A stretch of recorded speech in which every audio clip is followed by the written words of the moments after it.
This is the day the Lord has made. Let us rejoice and be glad in it. Hello and welcome to this edition of Destined for Victory. I'm your speaker and host, Pastor Paul Sheppard, and I'm glad you've joined me because I believe you're going to receive fresh insight into God's Word. Listen, do me a favor, call someone who needs a word from the Lord and tell them to go to PraiseDC.com, click on Praise on Demand, and then choose Destined for Victory.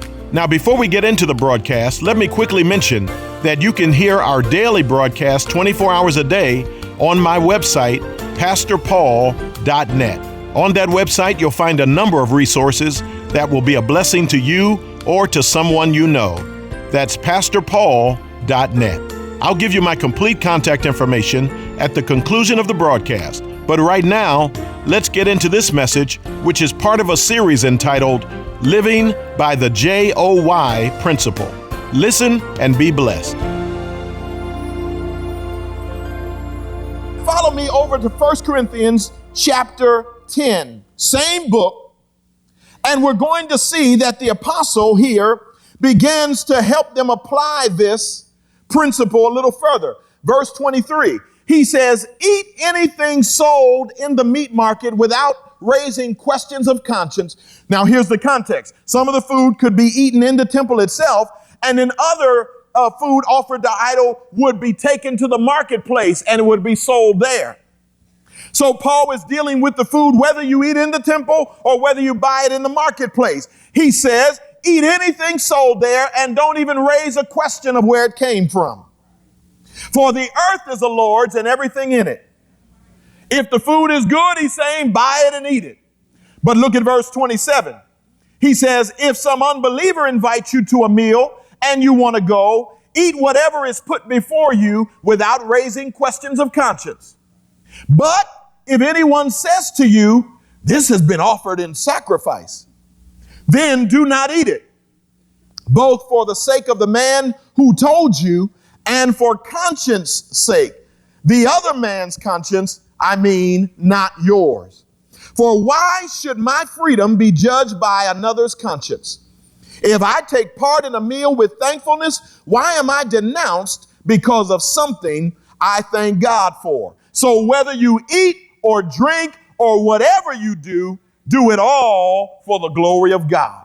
See how practical that is? Paul says, look, if you have occasion to buy food that was offered to idols, he said, take it and eat it.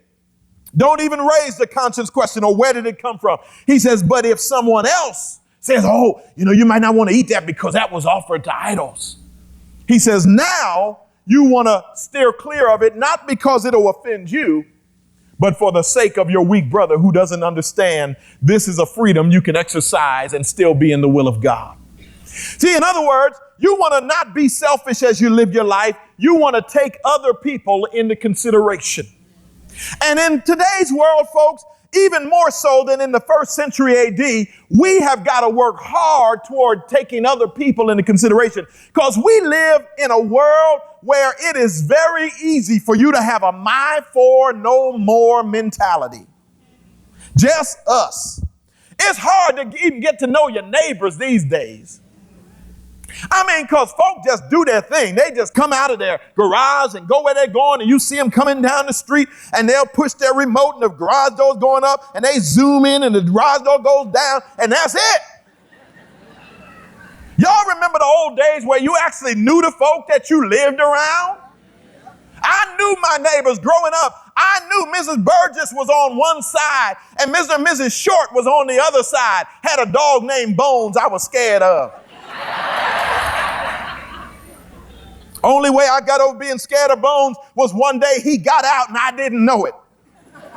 And I was outside and I looked down and there was Bones right there. I thought sure I was going to be eaten on the spot. I was a little boy and I was sure I was going to be eaten because he had a ferocious bark. And I didn't know that Bones was just a little mutt. I know that now, but then he seemed like a ferocious dog. And there he was. And I just stood there waiting to be eaten. And he just looked at me. I now know that what he was saying is, want to play? I mean, we both out. Got nothing to do. Why don't you get a ball or something? Go get a stick. We can play fetch, something. Come on, man, get with it. But I knew my neighbors. Some of us grew up knowing your neighbors. We grew up in days where you could walk your neighborhood and go down the street, and your mother knew what families you'd be hanging out with. You weren't worried about going in people's houses. You knew them and they knew you.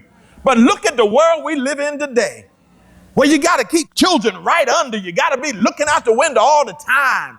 Give them boundaries. Play right in here. This is your area. This is a crazy world.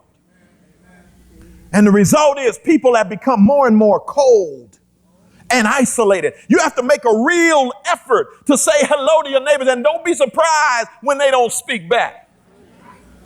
Because some of these folk will look at you. You live on the same block. They see your car every day. And they pull it in and you wave hi. I know, I've done it. Hi. They just look at you. They act like, do I know you? What you waving at me for? You got a problem or something? Telling you, man, you got to make an effort. These are days when even the church, if we're not careful, will become more and more cold and distant.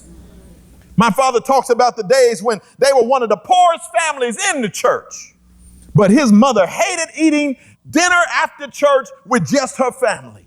She was poor, husband never around, on assistance, public assistance, money limited. My dad had to drop out of school to support his mother and his siblings. And they had very limited funds. He said, but after service, I see her talking to somebody and says, Sister Mildred, what y'all doing after church? Oh, we don't have any place. Why don't you come to our house and eat? And my dad said he and his sister would be so mad. Because they thinking we don't hardly have enough food for all of us. He had a bunch of brothers and sisters. Don't have, now here she comes, Sister Mildred, and you know how greedy she is.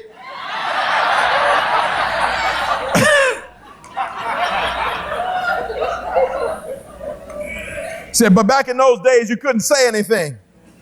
You just smile when Sister Mildred come over. Hi, how you doing? Hello.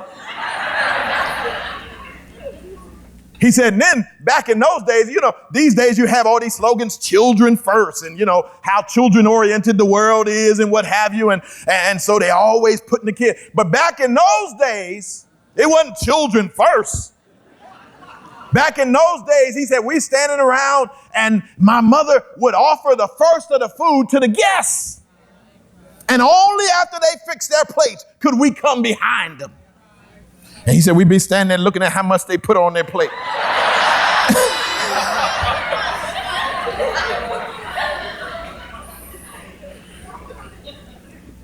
See, some of those old folk can tell you stories that would just make you cringe. We take so much for granted in today's world. They can tell you stories.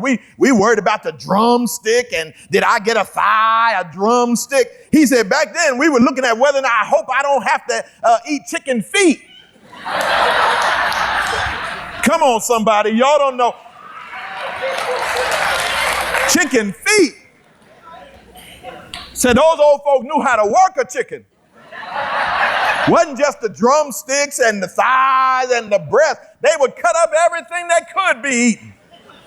They would take those feet and they would pluck the claws, pull the skin off. Some of those old folks soak them in gravy. See, look at some of y'all faces now. You can't even deal with it.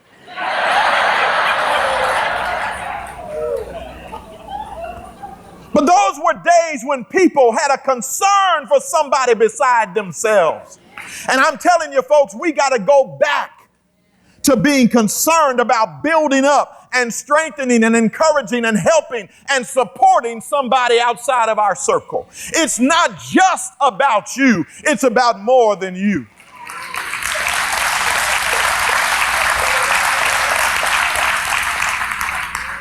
Meeting the need of being sensitive to their needs, conscience-wise, being sensitive to their practical needs. All of that is to be taken into consideration if you truly want to live by the joy principle. Paul says, this is more than food offered to idols. This is about making sure that you honor and respect the needs of your brothers and sisters. Now, when he gets into 1 Corinthians 9, he gives another outworking of the principle. He talks about his rights as an apostle. He says, now, as an apostle of Jesus Christ, I'll paraphrase it for you in the interest of time. He said, I could be like Peter and the other apostles. I could live off of the gospel. He said, it is our right to do so. Those who preach the gospel should live by the gospel. I'll never forget years ago when I was an associate pastor, a man from the church came into the office for something, and he walked past my office and saw me sitting there, and he poked his head in and said, how you doing? He said, oh, you work here now. I said, yeah, the church brought me on full time. He said, oh, I thought you had a job. Didn't understand that ministry is work. And that day I was, and at that time I was working ridiculous hours as an associate pastor under my dad, bless his heart. He wanted to make sure the church knew that I didn't get the job because I was his son. So he practiced what I call reverse discrimination. What he put me through, he wouldn't have put an ordinary associate pastor through. He was so busy trying to convince the folk that I wasn't getting special treatment until I got poor treatment. And I was working 12, 14 hours a day, just serving, just doing, just visiting, just going. My wife didn't know when she was going to see me. But those were the years where I had to prove faithful. I remember one time the trustees wanted to give me a raise, and he said, no, just keep it where it is. I said,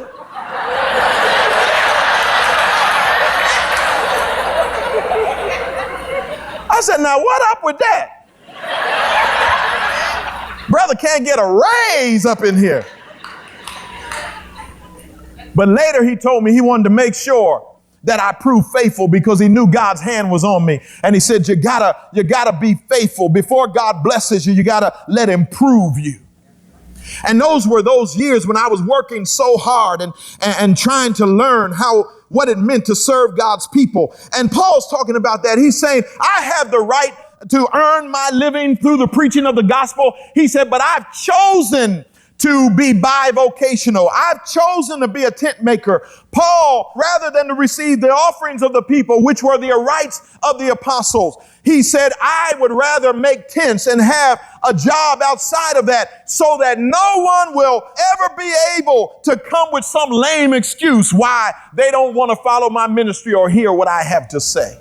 He said, I made this choice. Now, Peter didn't make that choice. You got to understand, God will place various callings and various sacrifices on everybody's heart. And everybody's different. Don't put yours on somebody else. I hate it when somebody feels called of God to do something and it would be blessed, but time they get throwing off on everybody else. See, if you called to the mission field, then go. Don't come back and tell us all us going to hell because we don't want to go to Africa.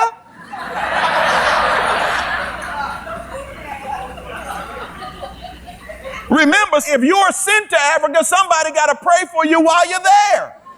That's their ministry, perhaps. Somebody's got to give to your missions organization so you have money to go. That's their part in it.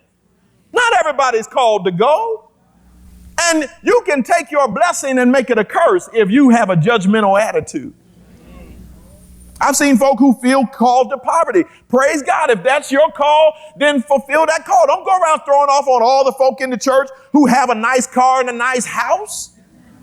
Oh, look at these. I've seen folk walk church parking lots. Look at all of this.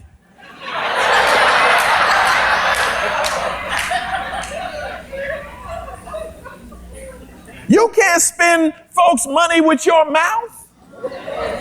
God calls them. Paul said in Romans 14, everyone to his own master stands or falls. What you want to do is operate in your calling. And I love Paul in 1 Corinthians 9 because he doesn't throw off on Peter. He just says, Peter and the other apostles live by the gospel. He says, that's not only their right, but he said, that's the way the Bible commands us to do it. He said, but I've chosen to forego that and to be bivocational because it's my style of making full proof of my ministry. And why does he do it? As in the verses we read, he said, I'm doing it because I don't want to hinder anybody from coming to Christ. He said, so I become all things to all men, that by all means I might win some. Being considerate of other people, Churches need to do that. When I first got to this pastorate, I talked to the handful of people that I came to and said, you know what? We're going to reach thousands of people. God has shown me that we're going to reach thousands for Christ who are unchurched right now, lost in a world of sin, but we're going to reach them. And I said, now, if we're going to reach them, we're going to have to make some changes for their sake. And in 1989, I was in a meeting with about 40 members talking about reaching thousands. And I said, we're going to have to understand that they don't have church clothes. So if we're serious about wanting to invite them to church, we're going to have to make it okay for them to dress more casually than we're used to dressing. I said, we have to make it okay because they don't come. And some folk will use that as an excuse. I don't have anything to wear. No, I know how you church folk dress. No, I'm not coming. I said, wouldn't it be nice if we had a church where when folk threw that excuse at us, we'd say, no, at our church, just come on. Casual dresses as accepted as Sunday go to meeting clothes. That's what the slaves used to call it. I said, so let's start practicing that. Let's change the dress culture of our church in these early days before we have any visitors. And I said to them, so beginning next Sunday, it's okay if you want to dress down on any given Sunday. You can dress up or you can dress down, your choice. And I thought that it was going to take them a long time. Because in that meeting, none of us had ever been to church with casual clothes on, not on a Sunday. I was standing there in my suit and tie. They were all sitting there, men with their suits and ties, ladies with their pretty Sunday dresses. Some had their hats on, just looking all Sunday-ish. And I said, but let's start changing it for the sake of people we haven't even met yet, but we hope to win them to Christ one day. And I thought it was going to go down slow. The next Sunday, I walked in that church. It looked like Lincoln had freed the slaves all over again.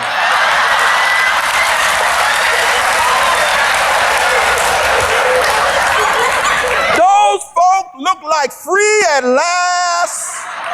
Free at last. There's one of them. There's some of them. Thank God Almighty. We are free at last.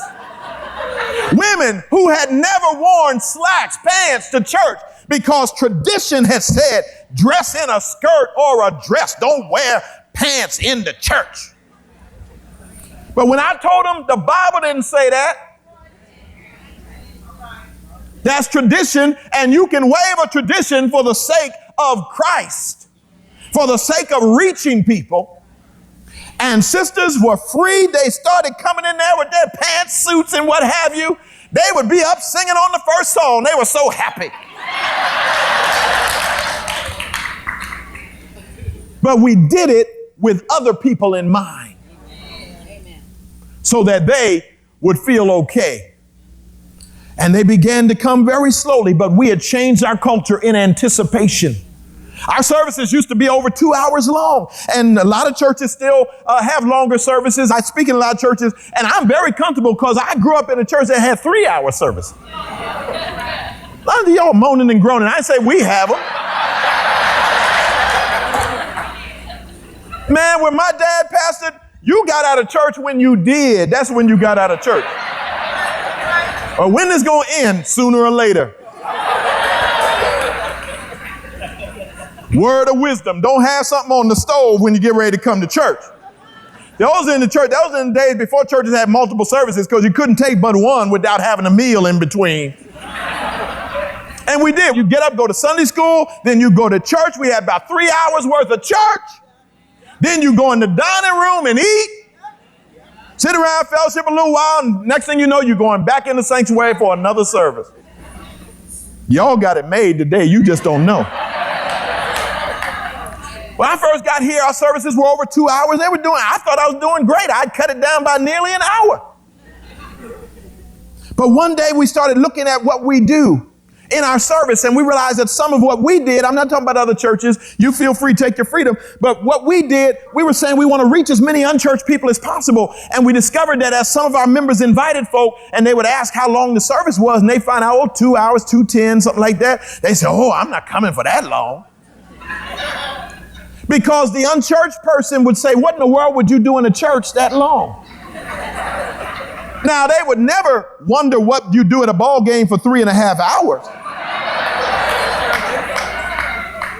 But we're dealing with a mindset. So we said, let's take the excuse away. Can we find a way to shorten it without cutting out things that are really important? And we started cutting some of the fluff and things that we didn't really have to do out of our service. And we found more people were willing to come. So some of the church folks said, I'm tired of these short services. I want to go on and worship. We said, well, we're going to give you some worship time, but we're not going to worship all day because we're trying to reach people for Jesus. So we'll find that delicate balance. And we did that, and we found more people were willing to come so we could preach the gospel to them. You got to think with others in mind. You got to plan your ministries, plan your service, plan your prayer life so that it's not just focused on you. Don't just get into this. These days, a lot of Christians pray, bless me, bless me, bless me prayers all the time. Let me help you something. God will bless you if you will seek first his kingdom and his righteousness. Don't spend all your time praying, bless me, meet my need. Oh, God, save my children. Ask God to save whoever he will. Pray for your community. Pray for the people on your job. You can throw your kids in the list, but make sure you're praying about more than you. Don't just pray the prayer of Jabez. It's a wonderful prayer, but some of us are way too caught up in that in today's world. Bless me, Lord, enlarge my territory. Fine prayer, but also pray, thy kingdom come, thy will be done on earth as it is in heaven. And if you will think with other people in mind, if you will live your life with other people in mind, I'm telling you, God will turn around and bless you because you have decided to be a blessing to somebody else. We need to make up in our mind we're going to get outside of our self-focus. Some of us are too focused on ourselves for our own good. Some of us are too introspective for our own good. We're self-preoccupied. Some Christians have ingrown eyeballs.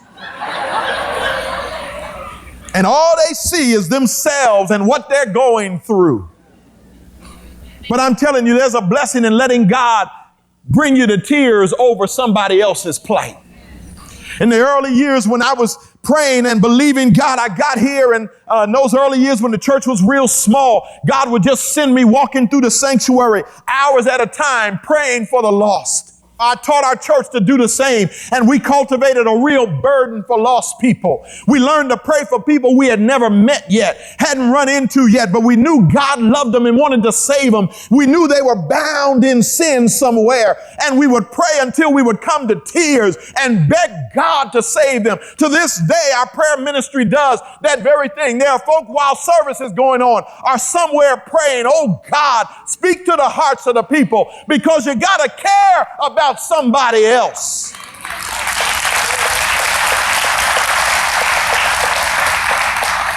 And you know what some of us have found out? If you will pour out your life edifying others, God will make sure that everything you need, he'll take care of. He's looking for folk who have their priorities right. God's not short of blessings. He's still working miracles. He's still doing amazing things. He's just looking for folk who have their priorities in order. And if you care about the people God cares about, then be assured that God will turn around and meet you at the point of your need. I want to encourage you to understand that Jesus is to be glorified and others are to be edified. Find someone with a need and do what you can to meet the need. Find someone who needs your sensitivity and treat them with the compassion and respect that would honor Christ in their lives and help them get where God's taking them. I want to challenge you to be a person who has a heart to reach out, to reach beyond your comfort zone. As Bill Hybels calls it, to walk across the room. You know, if you've ever been at a social setting, it's amazing how as people are standing in social settings, you look at the dynamics and we tend to cluster in comfort zones. And I'm standing with the folk I'm comfortable talking to and everybody's in there. And he says the Lord one day challenged him, walk across the room and find somebody who looks like they need to be pulled in and make them feel at home. And I'm telling you, if the church will take that walk across the room attitude, I will go out of my way to help somebody. I will go out of my way to encourage somebody. I will go out of my way to leave you stronger than I found you. I want to tell you, God will honor it, and He will bless your life and enrich your life because you've determined that Jesus will be glorified and that others will be edified as you live your life. Well, I hope you were blessed and helped by the word you received today. Now, this message is part of a series entitled Living by the JOY Principle. This message, as well as all of my daily broadcasts, can be heard 24 hours a day online simply by visiting my website, pastorpaul.net. You can even download them to your iPhone, Galaxy, or other smart device. In addition, you can browse our complete online store. Simply visit my website, pastorpaul.net. Before we go, let me say thank you to those of you who make these broadcasts possible by your faithful prayers and generous support. You're the lifeline of this media ministry, and we're grateful to God for you. And for all who get in touch with us with your gift of any amount this month, I'd like to send you a DVD of a message I preached recently at Cornerstone Church in San Antonio, Texas. It's entitled The Difference Discipline Makes, and it will help you understand how God uses some of the challenges we face in life as stepping stones to take us to greater places of blessing and effectiveness. As always, there's plenty of humor in this message, along with plenty of practical insight. Request your DVD when you donate this month. Our mailing address is Destined for Victory, P.O. Box 1767, Fremont, California, 94538. Once again, that's Destined for Victory, P.O. Box 1767, Fremont, California, 94538. Or you can call us toll-free at 855-339-5500. That's 855-339-5500. We'll look forward to hearing from you. Well, thanks for joining us today. I hope you'll tune in again next time and invite someone you know to tune in as well. Most of all, remember that He who began a good work in you will bring it to completion. In Christ, you are destined for victory.